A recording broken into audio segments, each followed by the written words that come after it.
दोनों ही डैडी अपने बिल समय पर चुकाते थे, लेकिन एक अपने बिल सबसे पहले चुकाते थे जबकि दूसरे अपने बिल सबसे अंत में चुकाते थे। एक डैडी का ये मानना था कि कंपनी या सरकार को आपकी और आपकी आवश्यकताओं की परवाह करनी चाहिए। वो हमेशा वेतन वृद्धि, रिटायरमेंट योजनाओं, चिकित्सकीय लाभ, बीमारी की छुट्टियों, छुट्टी के दिनों की संख्या और दूसरी सुविधाओं के बारे में चिंतित रहते थे। वो अपने दो चाचाओं से प्रभावित थे जो सेना में चले गए थे और 20 साल की सक्रिय सेवा के बाद उन्होंने जीवन भर के लिए सेवानिवृत्ति एवं अधिकार पैकेज हासिल कर लिया था। वो सेना द्वारा सेवानिवृत्त कर्मचारियों को दिए जाने वाले चिकित्सकीय लाभ और अन्य सुविधाओं की भी तारीफ करते थे। वो विश्वविद्यालय में उपलब्ध लंबी कार्यकाल अवधि से भी प्रेम करते थे। कई बार आजीवन नौकरी की सुरक्षा और लाभ का विचार नौकरी से भी ज्यादा महत्वपूर्ण दिखता है। वो प्रायः कहते थे, मैंने सरकार के लिए बहुत मेहनत से काम किया है, इसीलिए मैं इस तरह के लाभ का हकदार हूं। दूसरे डैडी पूरी तरह से आर्थिक स्वावलंबन में यकीन करते थे। वो सुविधा भोगी या अधिकार की मानसिकता के विरोधी थे और कहते थे कि ये मानसिकता लोगों को कमजोर तथा आर्थिक रूप से जरूरतमंद बनाती है। वो आर्थिक रूप से सक्षम होने पर बहुत जोर देते थे। एक डैडी कुछ डॉलर बचाने के लिए जूझे तो दूसरे ने निवेश उत्पन्न किए। एक डैडी ने मुझे सिखाया कि अच्छी नौकरी खोजने के लिए प्रभावशाली बायोडेटा कैसे लिखा जाए, तो दूसरे ने मुझे सिखाया कि शक्तिशाली व्यावसायिक और वित्तीय योजनाएं कैसे लिखी जाएं ताकि मैं दूसरों को नौकरियां दे सकूं। दो शक्तिशाली डैडियों के साथ रहने की वजह से मुझे ये विश्लेषण करने का अवसर मिला कि अलग-अलग विचारों का जीवन पर कितना अलग-अलग असर होता है। मैंने गौर किया कि लोग दरअसल अपने विचारों से ही अपने जीवन को आकार देते हैं। मिसाल के तौर पर मेरे गरीब डैडी हमेशा कहा करते थे, मैं कभी अमीर नहीं बन पाऊंगा, और आगे चलकर उनकी ये भविष्यवाणी सही साबित हुई। दूसरी ओर मेरे अमीर डैडी हमेशा खुद को अमीर मानते थे। वो इस तरह की बातें कहते थे, मैं अमीर हूं और अमीर लोग ऐसा नहीं करते। जब एक बड़े वित्तीय झटके के बाद वो दिवालिया होने की कगार पर पहुंच गए थे, तब भी वो खुद को अमीर आदमी ही कहते थे। वो अपने समर्थन में ये कहते थे, गरीब होने और कड़के होने में फर्क होता है। कड़का होना अस्थाई है, गरीब होना स्थायी। मेरे गरीब डैडी कहते थे, पैसों में मेरी कोई दिलचस्पी नहीं है या पैसा महत्वपूर्ण नहीं है। मेरे अमीर डैडी हमेशा कहते थे, पैसा ही शक्ति है। हमारे विचारों की शक्ति को कभी नापा नहीं जा सकता, ना ही उनके प्रभाव को कभी पूरी तरह से समझा जा सकता है। लेकिन इसके बावजूद बचपन में ही मैं ये समझ गया था कि मुझे अपने विचारों पर ध्यान देना चाहिए और अपनी अभिव्यक्ति पर भी। मैंने गौर किया कि मेरे गरीब डैडी के गरीब होने का कारण ये नहीं था कि वो कम पैसे कमाते थे। उनकी तनख्वाह काफी अच्छी खासी थी। वो तो अपने विचारों और कार्यों के कारण गरीब थे। दो डैडी होने के कारण मैं बचपन में ही बहुत सजग और जागरूक हो गया था कि मैं किन विचारों को अपनाऊं, मैं किसकी बात मानूं, अपने अमीर डैडी की या फिर गरीब डैडी की। हालांकि ये दोनों ही शिक्षा और सीखने को बहुत महत्वपूर्ण मानते थे, लेकिन क्या सीखा जाए इस बारे में दोनों की राय अलग अलग थी।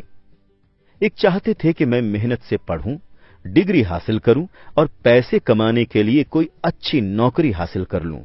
वो चाहते थे कि मैं किसी पेशे में जाने या वकील या अकाउंटेंट बनने के लिए अध्ययन करूं और किसी बिजनेस स्कूल से एमबीए करूं। दूसरे डैडी मुझे प्रोत्साहित करते थे कि मैं अमीर बनने के लिए अध्ययन करूं ताकि मैं ये समझ लूं कि पैसा कैसे काम करता है और ये सीख लूं कि इससे अपने लिए कैसे काम कराया जाए। मैं पैसे के लिए काम नहीं करता, ये शब्द वो बार बार दोहराते थे। पैसा मेरे लिए काम करता है। गरीब होने और कड़के होने में फर्क होता है। कड़का होना अस्थायी है, गरीब होना स्थायी है। 9 साल की उम्र में मैंने ये फैसला किया कि मैं पैसे के बारे में अपने अमीर डैडी की बात मानूंगा और उन्हीं से सीखूंगा। इसका मतलब ये निर्णय लेना भी था कि मैं अपने गरीब डैडी की बातें अनसुनी कर दूंगा, हालांकि उनके पास कॉलेज की ऊंची ऊंची डिग्रियां थीं। रॉबर्ट फ्रॉस्ट का सबक। रॉबर्ट फ्रॉस्ट मेरे प्रिय कवि हैं। हालांकि मुझे उनकी बहुत सी कविताएं पसंद हैं, लेकिन द रोड नॉट टेकन मुझे सबसे ज्यादा पसंद है। मैं इसके सबक का इस्तेमाल लगभग हर दिन करता हूं। द रोड नॉट टेकन, वो राह जिसे चुना नहीं गया। पीले जंगल में दो राहें अलग अलग जा रही थीं और अफसोस कि मुझे उन दोनों में से एक को ही चुनना था। और यात्री के तौर पर मैं काफी देर तक खड़ा रहा और मैंने एक को देखा जितनी दूर तक मैं देख सकता था इसके झुरमुटों में मुड़ने से पहले। फिर मैंने दूसरी राह चुनी जो उतनी ही अच्छी थी और संभवतः इसका दावा बेहतर था, क्योंकि यहां घास ज्यादा थी और राहगीर कम गुजरे थे और उस सुबह दोनों ही राहें एक जैसी पत्तियों से ढकी थीं, जिन पर किसी ने चलकर निशान नहीं बनाए थे। ओह, मैंने पहली राह को किसी दूसरे दिन के लिए छोड़ दिया, लेकिन ये जानते हुए कि रास्ता किस तरह आगे रास्ता खोलता जाता है। मुझे यकीन नहीं था कि मैं वहां कभी लौट पाऊंगा। मैं आह भरकर ये कहूंगा, आज से युगों युगों के बाद। एक जंगल में दो राहें अलग अलग जा रही थीं और मैंने उस राह को चुना जिस पर कम लोग यात्रा करते हैं, और इसी से सारा फर्क पड़ा। इतने बरसों में मैंने अक्सर रॉबर्ट फ्रॉस्ट की कविता के बारे में विचार किया है। पैसे के बारे में मेरे उच्च शिक्षित डैडी की सलाह और नजरिए को न मानने का निर्णय दुखद था, लेकिन यह कैसा निर्णय था जिसने मेरी जिंदगी की दिशा तय कर दी। एक बार जब मैंने ये फैसला कर लिया कि किसकी बात मानूंगा, तो धन के बारे में मेरी शिक्षा शुरू हो गई। मेरे अमीर डैडी ने मुझे 30 साल तक सिखाया, जब तक कि मैं 39 साल का नहीं हो गया। इसके बाद उन्होंने सिखाना छोड़ दिया, क्योंकि तब उन्हें एहसास हो गया कि मैं वो सब कुछ जान गया था और पूरी तरह से समझ गया था जो वो अक्सर मेरी मोटी खोपड़ी में घुसाने की कोशिश करते थे। पैसा शक्ति का एक रूप है, लेकिन वित्तीय शिक्षा इससे भी ज्यादा शक्तिशाली है। पैसा आता जाता रहता है, लेकिन अगर आप जानते हैं कि पैसा कैसे काम करता है, तो आप इस पर काबू कर सकते हैं और दौलत बनाना शुरू कर सकते हैं। सिर्फ सकारात्मक सोच से ही काम नहीं बनता है। इसका कारण यह है कि अधिकतर लोग स्कूल कॉलेज तो गए थे, लेकिन उन्होंने कभी ये नहीं सीखा कि पैसा काम कैसे करता है। इसीलिए वो पैसे के लिए काम करने में अपनी पूरी जिंदगी बिता देते हैं। जब मेरी शिक्षा शुरू हुई थी, उस वक्त मैं केवल 9 साल का था। इसीलिए मेरे अमीर डैडी ने मुझे जो सबक सिखाए वो सरल थे। बाकी बातें जो भी हों, उनके सिर्फ 6 मुख्य सबक थे, जिन्हें उन्होंने 30 साल तक दोहराया। ये पुस्तक उन्हीं 6 सबकों के बारे में है, जिन्हें उतनी ही सरलता से बताया गया है जितनी सरलता से अमीर डैडी ने मुझे उन्हें सिखाया था। ध्यान रहे, सबक का मतलब जवाब नहीं है, इसका अर्थ तो मार्गदर्शक है। ऐसा मार्गदर्शक जो अधिक दौलतमंद बनने में आपकी और आपके बच्चों की मदद करेगा, चाहे इस लगातार परिवर्तनशील और अनिश्चित संसार में कुछ भी होता रहे। अध्याय 1, सबक 1। अमीर लोग पैसे के लिए काम नहीं करते। गरीब और मध्यम वर्गीय लोग पैसे के लिए काम करते हैं। अमीर लोग पैसे के लिए काम नहीं करते हैं। अमीर लोग पैसे से अपने लिए काम कराते हैं। टेरी, क्या आप मुझे बता सकते हैं कि अमीर कैसे बना जाता है? मेरे डैडी ने शाम का अखबार नीचे रख दिया। बेटे, तुम अमीर क्यों बनना चाहते हो? क्योंकि आज जिमी की मम्मी उनकी नई कैडिलैक में आई थी और वो वीकेंड पर मौज मस्ती करने के लिए उनके समुद्र तट वाले घर पर जा रहे थे। वो अपने 3 दोस्तों को साथ ले गया, लेकिन माइक और मुझे नहीं ले गया। उन्होंने हमसे कहा कि हमें इसलिए आमंत्रित नहीं किया गया क्योंकि हम गरीब हैं। उन्होंने ऐसा कहा? मेरे डैडी ने अविश्वास में पूछा। हाँ, ऐसा ही कहा। मैंने आहत अंदाज में जवाब दिया। मेरे डैडी ने खामोशी में अपना सर हिलाया, अपना चश्मा नाक के पुल तक चढ़ाया और दोबारा अखबार पढ़ने लगे। मैं जवाब के इंतजार में खड़ा रहा। ये सन 1956 की बात थी। तब मैं 9 साल का था। संयोग से मैं उसी पब्लिक स्कूल में पढ़ता था जहां अमीर लोगों के बच्चे पढ़ते थे। हमारा निवास हवाई में मूलतः शुगर प्लांटेशन यानी गन्नों के बागान वाले कस्बे में था। बागान के मैनेजर और कस्बे के बाकी अमीर लोग जैसे डॉक्टर, व्यवसाय के मालिक और बैंकर अपने बच्चों को इसी प्रारंभिक स्कूल में भेजते थे। छठे ग्रेड के बाद उनके बच्चों को आमतौर पर प्राइवेट स्कूलों में भेज दिया जाता था। क्योंकि मेरा परिवार सड़क के इस तरफ रहता था, इसीलिए मैं इस स्कूल में गया। अगर मैं सड़क के दूसरी तरफ रहता तो मैं एक अलग स्कूल में जाता जहां मेरे जैसे परिवारों के बच्चे पढ़ते थे। छठी ग्रेड के बाद मुझे इन्हीं बच्चों के साथ सरकारी इंटरमीडिएट और हाई स्कूल जाना था। उनके या मेरे लिए कोई प्राइवेट स्कूल नहीं था। मेरे डैडी ने आखिरकार अखबार नीचे रख दिया। मैं जानता था कि वो सोच विचार कर रहे हैं। अब देखो बेटे, उन्होंने धीरे धीरे शुरू किया, अगर तुम अमीर बनना चाहते हो तो तुम्हें पैसे बनाना सीखना पड़ेगा। मैंने पूछा, अब मैं कैसे पैसे बनाऊं? उन्होंने मुस्कुराते हुए कहा, देखो बेटा, अपने दिमाग का इस्तेमाल करो। तभी मैं उनका असली मतलब समझ गया था। मैं तुम्हें इतना ही बताने वाला हूं, या मुझे जवाब नहीं मालूम है, इसीलिए खामखा शर्मिंदा मत करो। एक साझेदारी बन जाती है। अगली सुबह मैंने अपने सबसे अच्छे दोस्त माइक को बताया कि मेरे डैडी ने क्या कहा था। जहां तक मैं जानता था, सिर्फ माइक और मैं ही उस स्कूल में पढ़ने वाले गरीब बच्चे थे। माइक भी संयोग से ही इस स्कूल में पढ़ रहा था। किसी ने कस्बे में स्कूलों की एक विभाजक रेखा खींच दी थी और इसी वजह से हम अमीर बच्चों वाले स्कूल में आ गए थे। वैसे हम वाकई गरीब नहीं थे, लेकिन हमें गरीबी का एहसास होता था क्योंकि बाकी सभी लड़कों के पास बेसबॉल के नए दस्ताने, नई साइकिलें, हर नई चीज होती थी। मम्मी डैडी हमें रोटी, कपड़ा और मकान जैसी सभी बुनियादी चीजें मुहैया कराते थे, लेकिन बस इतना ही। मेरे डैडी कहा करते थे, अगर तुम कोई चीज चाहते हो तो उसके लिए काम करो।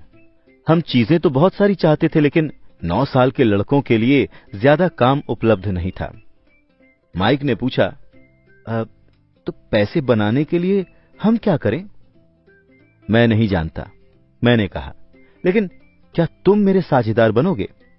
वो मान गया और शनिवार की उस सुबह माइक मेरा पहला कारोबारी साझेदार बन गया।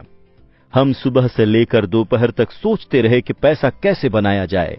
कभी कभार हम उन अमीर बच्चों के बारे में बातें करने लगते थे जो जिमी के समुद्र तट वाले घर पर मजे कर रहे होंगे, जिससे दिल थोड़ा दुखता था, लेकिन वो दर्द अच्छा था क्योंकि इसने हमें पैसे बनाने का तरीका सोचने के लिए प्रेरित किया। आखिरकार दोपहर को अचानक हमारे दिमाग में बिजली कौंधी। ये एक ऐसा विचार था जो माइक को विज्ञान की एक पुस्तक में मिला था जिसे उसने पढ़ा था। रोमांचित होकर हमने हाथ मिलाए और अब हमारी साझेदारी के पास एक कारोबार आ गया था।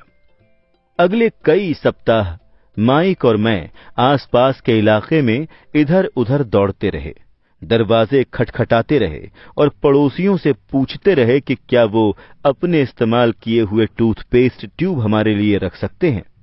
हैरानी के भाव के साथ ज्यादातर वयस्कों ने मुस्कुराते हुए हां कह दिया। कुछ ने हमसे पूछा कि हम उनका करेंगे क्या। इसके जवाब में हमने कहा, अब हम आपको नहीं बता सकते, ये एक कारोबारी रहस्य है।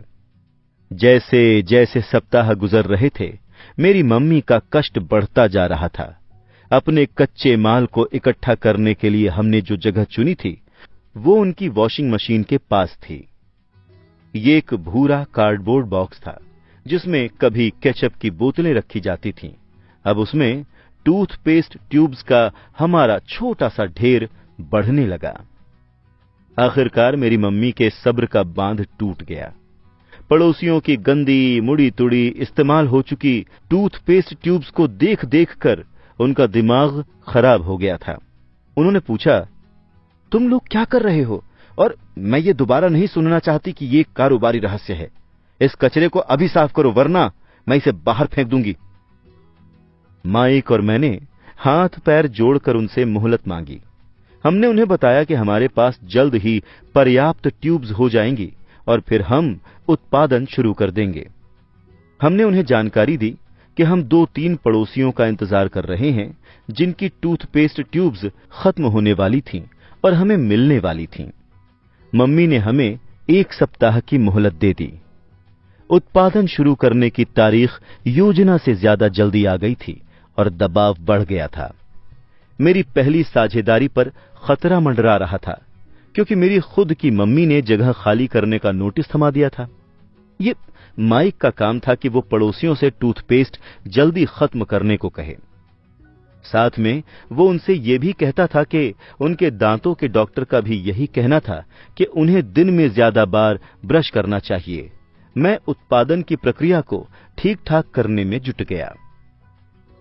एक दिन मेरे डैडी एक दोस्त के साथ घर आए। उन्होंने देखा कि 9 साल के 2 लड़के पोर्च में पूरी गति से उत्पादन करने में जुटे हैं। हर कहीं बारीक सफेद चूरा फैला हुआ था। एक लंबी टेबल पर स्कूल के दूध के छोटे कार्टन्स थे और हमारे परिवार का हिबाची ग्रिल लाल सुर्ख कोयलों के साथ अधिकतम गर्मी पर दहक रहा था। डैडी सावधानी से चलकर आए। उन्हें पोर्च के शुरू में ही कार खड़ी करनी पड़ी, क्योंकि उत्पादन की प्रक्रिया कार की जगह तक पहुंचने में बाधा डाल रही थी। जब वो और उनके दोस्त करीब आए तो उन्होंने देखा कि स्टील का एक बर्तन कोयलों के ऊपर रखा हुआ था, जिसमें टूथपेस्ट ट्यूब्स पिघल रही थीं। उस जमाने में टूथपेस्ट प्लास्टिक की ट्यूब्स में नहीं आते थे। ट्यूब्स शीशे से बनती थी। इसीलिए पेंट के जल जाने पर हम ट्यूब्स को स्टील के छोटे बर्तन में डाल देते थे। वो पिघलने लगती थीं और द्रव बन जाती थीं। इस पिघले हुए शीशे को हम दूध के कार्टन में बने एक छोटे छेद में अंदर डाल रहे थे। दूध के कार्टन्स में प्लास्टर ऑफ पेरिस भरा था। हर तरफ फैला सफेद चूरा और कुछ नहीं, प्लास्टर ऑफ पेरिस ही था। जल्दबाजी में उसके बैग में मेरी लात पड़ गई थी, जिससे पूरा इलाका ऐसा लग रहा था जैसे वहां अभी अभी बर्फ का तूफान आया हो। दूध के कार्टन के भीतर प्लास्टर ऑफ पेरिस के सांचे थे। मेरे डैडी और उनके दोस्त ने देखा जब हम पिघले हुए शीशे को सावधानी से प्लास्टर ऑफ पेरिस के क्यूब के ऊपर छोटे से छेद में डालते रहे। संभल कर, डैडी ने कहा। मैंने ऊपर देखे बिना सर हिला दिया। आखिर जब शीशा डालने का काम खत्म हो गया तो मैंने स्टील का बर्तन नीचे रखा और अपने डैडी की तरफ देखकर मुस्कुराया। तुम लोग क्या कर रहे हो? उन्होंने मुस्कुराते हुए सावधानी से पूछा। हम वही कर रहे हैं जो आपने मुझसे करने को कहा था। हम अमीर बनने जा रहे हैं, मैंने कहा। हाँ, माइक ने मुस्कुराते हुए कहा और अपना सर हिलाया। अब हम दोनों साझेदार हैं, मेरे डैडी ने पूछा। और प्लास्टर के इन सांचों में क्या है? देखिए, मैंने कहा, इसमें एक बहुत ही अच्छी चीज है। छोटी हथौड़ी से मैंने उस सील को ठोका जिसने क्यूब को बीच से खोल दिया। मैंने प्लास्टर के सांचे का ऊपरी आधा हिस्सा बाहर निकाला और शीशे का 5 सेंट का सिक्का बाहर टपक गया। हे भगवान, मेरे डैडी ने कहा, तुम लोग शीशे के सिक्के ढाल रहे हो? बिल्कुल सही, माइक ने कहा।